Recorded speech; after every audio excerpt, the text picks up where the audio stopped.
Brian Baldinger. Let's go ahead and hit the intro, Spadoni.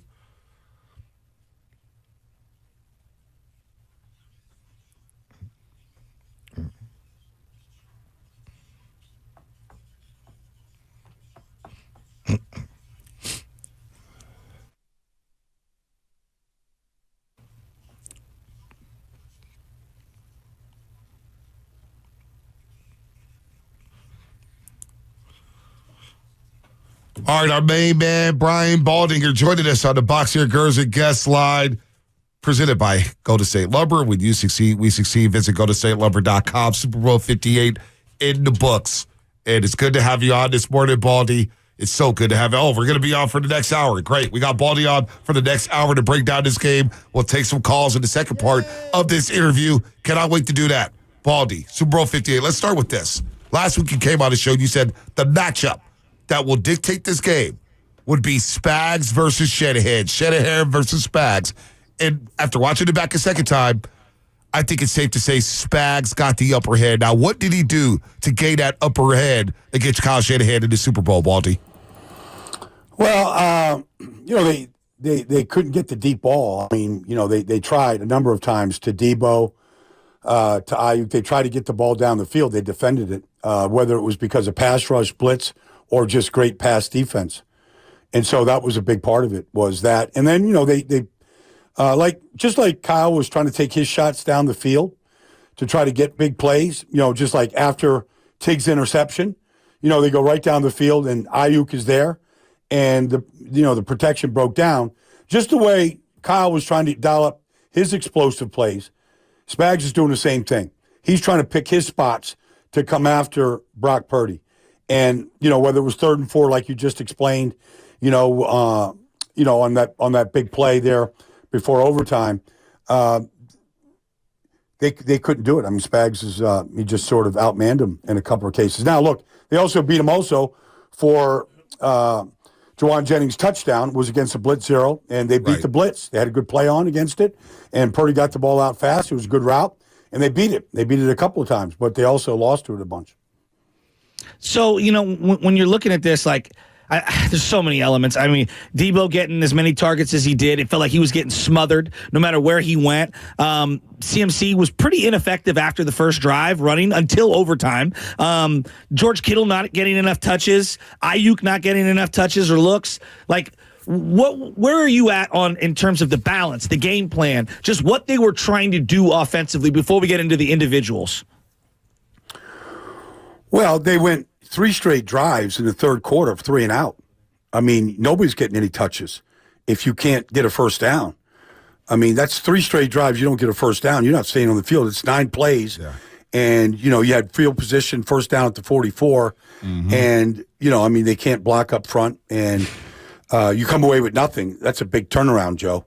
So, yep. That's part of it was, 3rd downs. You could say, okay, well, they're throwing it on first down, so they're not going to run it on second down. All that's true. The season dictates the balance of who gets the ball. Right. I mean, it's not game to game to game where, okay, you get 5 touches, you get 5 targets. I mean, that all gets dictated. That's going back to Bill Walsh. Mm-hmm. At the end of the year, the X would get 80 catches, the Z would get 60, et cetera, et cetera. Tight end would get 60. So that's dictated by the course of a 20-game season. Mm-hmm. When you do what they did on Sunday, you're going to get imbalances. You're going to get, okay, Kittle 3rd and 4 will throw it to you on an out route with leverage against the linebacker. Right. That's what you're going to get. But otherwise, man coverage, there wasn't a whole lot of separation a lot of times between these guys. Baldy, I kept thinking about you during this game, only from the sits. From the sits where I kept hearing Tony Romo say, sticky man coverage, sticky man coverage. And you always say that. It was after the Cleveland Niners game. And on the rewatch, I just want to know from your eyes, because you're the expert here. I felt like the Kansas City Chiefs' Spags, they took elements of the Cleveland Browns game plan middle of the season when they snuffed the 49ers and beat them 19-17. And maybe they went back to the 2021 NFC Championship game where the LA Rams kept Eric Weddle, who was at safety, in the box. And you saw 10 guys within an 8-yard radius of the line of scrimmage, and everybody basically daring the Niners to throw it deep.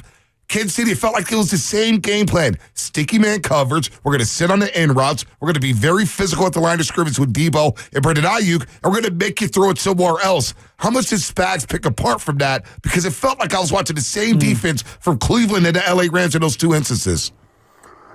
Well, they played a lot of, Cleveland plays a lot of man coverage, and they challenged those dig routes. And, they got the one interception. Yep. I don't think Spags takes anything from, I think he does what he does. Right. I think his guys are very well trained. They don't break down in the back end. I mean, the 49ers break down on the touchdown to Marquez Valdez-Scantling. I didn't see those kind of breakdowns by the Chiefs. Nope. Where they left the guy uncovered. I thought that, in fact, the shallow cross to Rashee Rice on 3rd and 6 in overtime. I mean, Richie James was uncovered. He could have walked into the end zone if Mahomes threw it to James.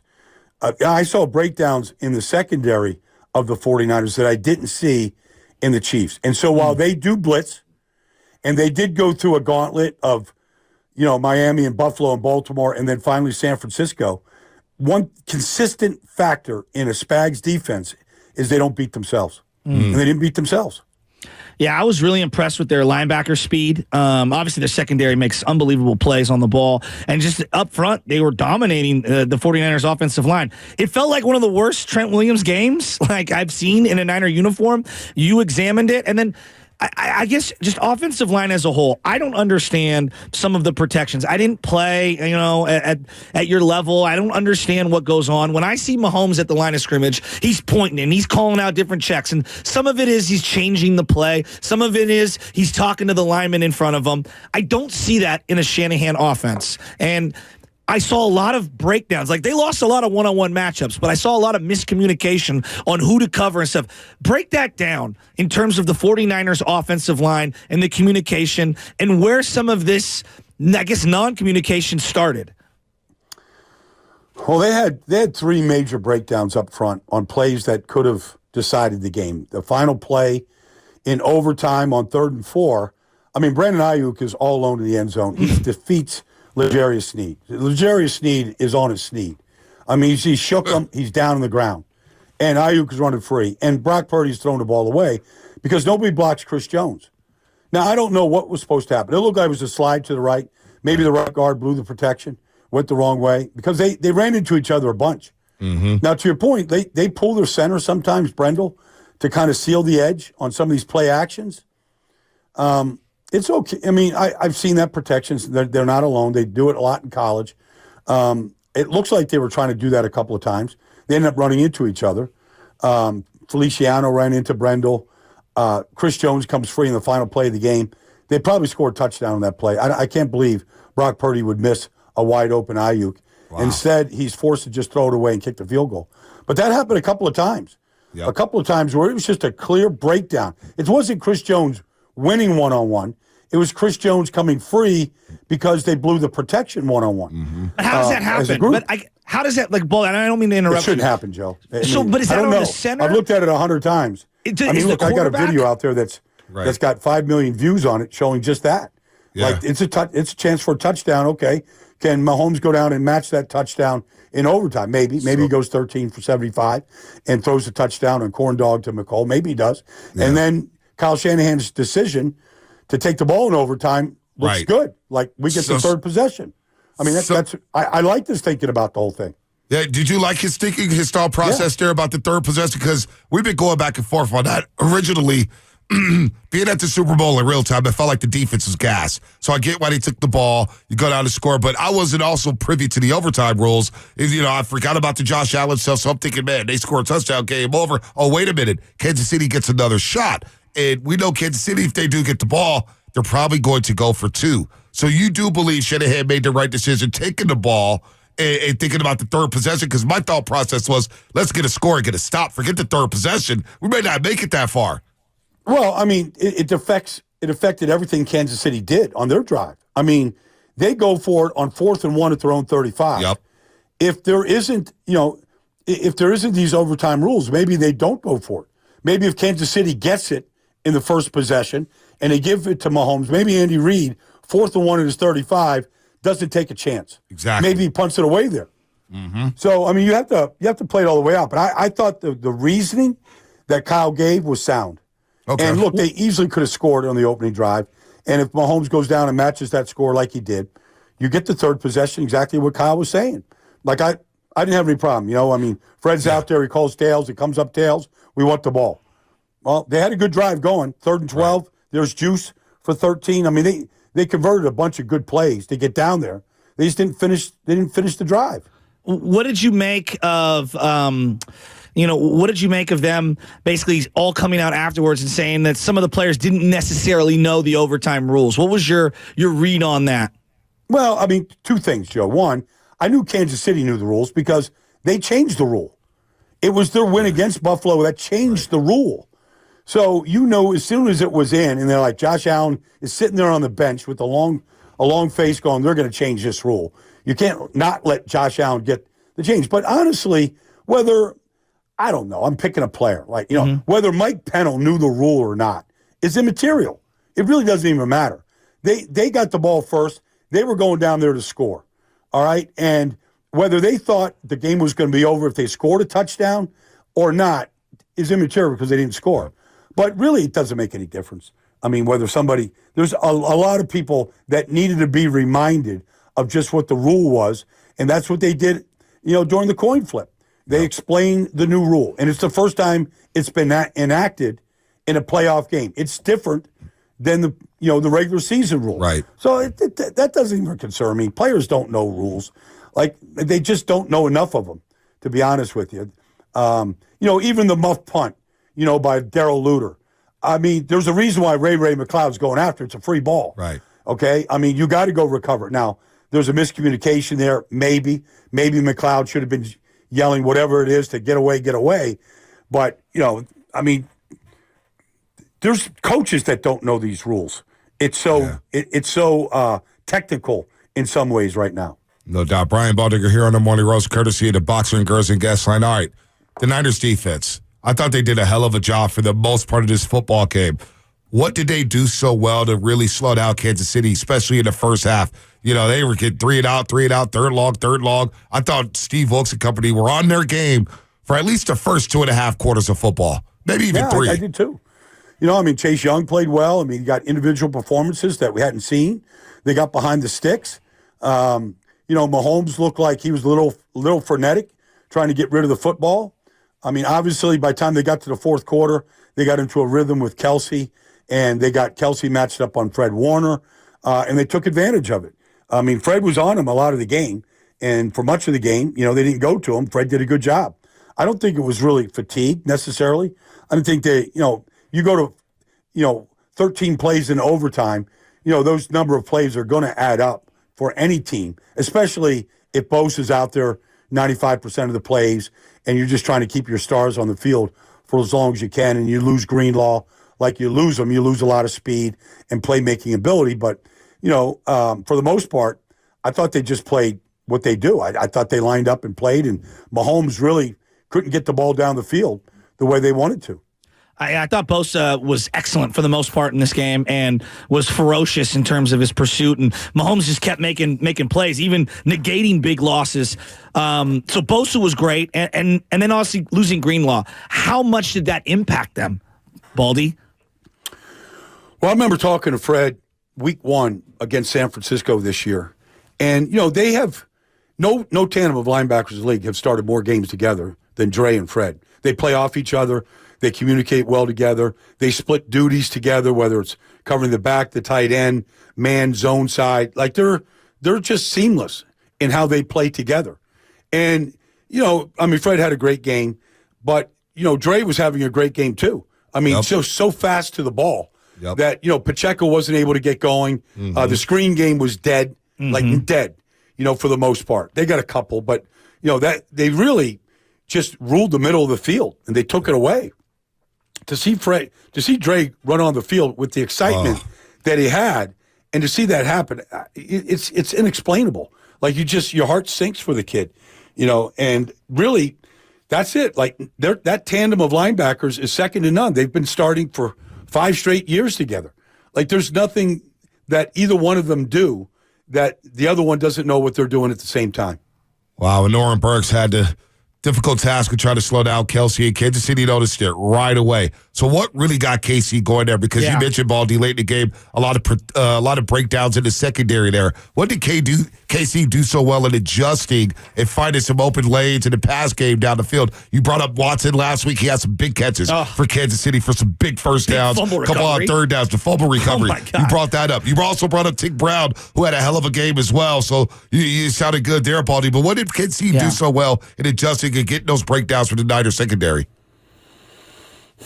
Well, I mean, the big thing was the defense kept bailing him out, to be honest with you, whether it's a Tig Brown interception or, Leo Chenal, stripping McCaffrey. The defense just kept him in the game. I mean, it's 10-6, 10-6, 10-6. You get the Luter, muff punt, and next thing you know, the 49ers break down, they take the lead. But I just thought it was just Mahomes. I mean, you got Mahomes scrambling. You got Mahomes on a 22-yard run on just a read option that they never run, and they ran twice. Mm-hmm. And, so you're getting a chunk play out of the run game. He ran for 69 yards or 66 yards. I thought that really helped them, just stay on schedule to be able to put 3 straight drives together, in the fourth quarter and then in overtime. I'm glad you bring up Mahomes. I was telling me and Bonte are sitting next to each other. We're in the stadium. We're going crazy. I go, this guy's Michael Jordan, right? And it felt like in that first half that the Niners were winning the half, but you look up and they're only up 10-0 as they're marching. Kansas City's marching. There's 1:09 on the clock, and I don't know if you know this particular point, but they get down to about the 15, and I'm yelling after a Rashee Rice little handoff. I'm yelling, Bonte, they got to call timeout. The Niners do, to stop the clock, to get the ball back, because you cannot go into the halftime with just a 1-score lead. That was insufficient for me for how well they played in that first half, getting all the stops that they did. They didn't call timeout. They let the 30 or 40 seconds go off. They run another play. Kansas City burns the timeout. Then the Niners burn a timeout for some reason. And then they go to a gun run for a little handoff to McCaffrey and go into the half. I thought the ending of the first half, knowing you're not going to touch the ball in about an hour. For about a real-time hour, because Monte kept saying halftime's long. You might not touch the ball for an hour. I thought they lost a lot of momentum there, and it carried over into the second half. What did you think of the clock management right there? Because it was just, I thought they lacked the aggression. Sorry, I'm long-winded there. I was frustrated. No. I thought you have to create every possible possession you can have. Exactly. And I thought the timeouts could have saved time on the clock, even if it's 30 seconds. There's drives. If you have a timeout in 30 seconds, I've seen too many teams go down the field and kick a field goal. Yep. So I think every chance you get, I don't care if it's regular season, when it is, Super Bowl Sunday, every chance you get to create a possession, I feel like you got to create a possession. And, whether that gave the Chiefs time to, maybe score a touchdown or get a better play or whatever, live with it. Your defense is playing great football. I want the ball. Whatever they decide to do in that situation, I want the ball with a chance to dictate. Who knows whether it could be a kickoff return. It could be a big, screen play on first down where you're at the 40. Now you need 20 yards and you're in field goal range. I'm thinking about possessions and scoring on every possession. And I thought they blew an opportunity right there. Yeah, we were on that. I can't believe it. It's the second time it's happened in the Super Bowl. Super Bowl 54, I still can't get over John Lynch in the suite yelling for a time. I just don't get it. I don't get the conservative nature there in the biggest game of the season, especially when you try to get that Lombardi. Real quickly, Baldy, going back to offense, we had a conversation before. How does George Kittle walk off a football field with 3 targets, 2 catches, 4 yards? Well, it's just the game dictates some of this stuff, Bonte. It's not they're not going in there saying, okay, we're calling these plays. I mean, I saw, for example, on the opening drive, they throw an 11-yard pass to McCaffrey on the play. And he's coming out of the backfield. He's running a circle route out of the backfield. And he's looking at Debo and he's looking at Ayuk. And Kittle's the third choice. And the linebacker's sitting right on top of Kittle. And so he goes 1, 2, 3. On his fourth possession or fourth read, he hits McCaffrey. You're going to throw it to the open receiver. Right, no doubt. It's not like they don't generally call plays to get guys open. They don't really call offense like that. Now they have plays for Ayuk, there's no doubt. They took a shot right after the interception, and they were going to go on a corner cut to him. But that was because the way the defense played. They're in the zone. You just throw it in the teeth of the zone, and you throw a good pass, Ayuk's going to be there. But I just think we've seen this with Kittle too many times before, especially before, where there was just times we go, well, where's Kittle? Well, he's not always there. Sometimes he's blocking. Sometimes he's chipping. Sometimes he's not the primary. So that's just the way the game is sometimes. Baldy, it just feels like, though, you watch these other teams. Kelsey, for example, 1 catch, 1 yard in the first half. KC made it a necessity to get him the ball in the second half, whether that's matchup based, whether it's, hey, we got to isolate him. We got to create something. It just feels like more times than not, the premium players on the 49ers offensive side of the football don't get enough. Now, Debo gets 11 targets, only 3 catches. Kansas City was in his hip pocket. He could gain no separation. Hamstring injury happens. They were all in his, they were shutting down Debo Samuel. But it just feels like more times than not, we don't get the premium players involved in the game plan. And I understand completely 100% what you're saying. But it's just, you still look back and say, man. Yeah, but I mean, Bonta, you can say that, but McCaffrey had 30 touches. I hear that. Like, it's the most touches he had all year. But it was he had 7 in overtime. 70 touches. Seven he's in exhausted. overtime, though. Oh, that's true, but I'm just saying, 30 out of 7, 3 out of every 7 plays is going to McCaffrey. He's their number 1 playmaker. They tried to get the ball to Debo. They tried a bunch of times to get the ball to Debo. Right. Didn't work.